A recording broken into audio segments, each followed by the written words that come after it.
Congressman Joaquin Castro, a former Trump impeachment manager during the second impeachment, which of course stemmed from January 6th. Your reaction to this conviction today, seditious conspiracy verdict for 4 Proud Boys, including their former leader, Enrique Tarrio? It's a win for the people of the United States of America. It's a win for American democracy and for the rule of law. The Proud Boys are a paramilitary force that have been incredibly menacing, politically violent, and they were, along with the Oath Keepers, Donald Trump's enforcers on January 6th. And so this is a very important verdict for American democracy and for the rule of law. Now, defense attorneys for them were arguing that the Justice Department is using them as scapegoats for the real person to blame, they say, Donald Trump.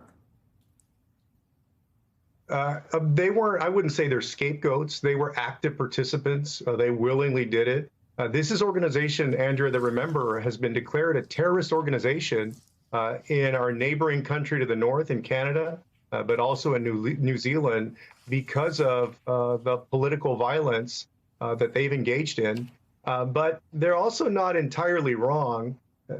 Really, true justice won't happen until Donald Trump is sitting in that defendant's seat in the same way that these Proud Boys have been sitting there for days or weeks, whatever it's been. And also not only Donald Trump, but other political leadership, including members of Congress in this country, who may have assisted in the events of January 6th. So there is still plenty of justice to be served in our nation with respect to what happened on January 6th. And also, you know, I was part of the trial team that went over to the Senate and tried to get a conviction against Donald Trump after he was impeached for the second time in the House.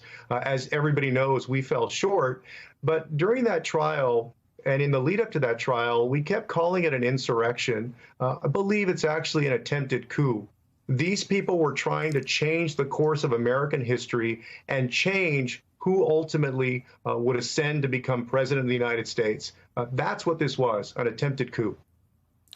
Do you think if there were to be an indictment, prospectively, from Jack Smith against the former president, that he could argue that under Justice Department rules, since he is now a candidate for president, that this is too close to the election and would be interfering with the election process by putting him under such a cloud? Yeah, I have no doubt he will argue that and many other things to try to get out of being accountable to the American people.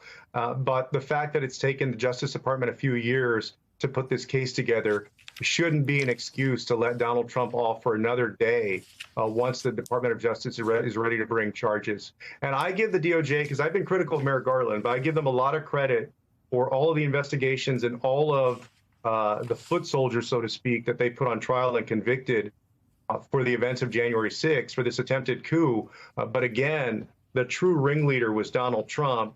And based on the evidence that we've seen, he may have been supported not just by the Proud Boys and the Oath Keepers and hundreds of others, but also by political leadership that also should be held accountable.